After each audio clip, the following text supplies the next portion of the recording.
Magandang araw ho sa inyo. Ngayon ho ay medyo maganda ang panahon. Medyo mainit ang panahon. Pero, ayan pa ho yung mga snow. Ayan. Yung nasa likod ho ay mga cherry blossom.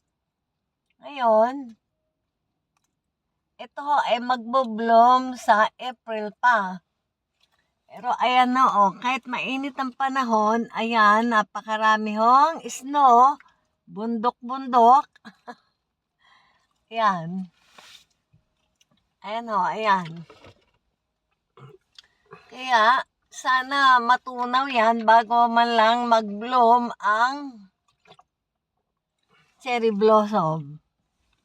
Ayun. Ayun. Napakarami ng bundok ng snow. Ayan. Ayan. Mainit ho ngayon ang panahon. At pagdating ho ulit ng cherry blossom, kami magkukuha ulit ng magandang cherry blossom para mapakita ko sa inyo ulit. Okay? See you later, guys. Bye-bye ulit. See you next time.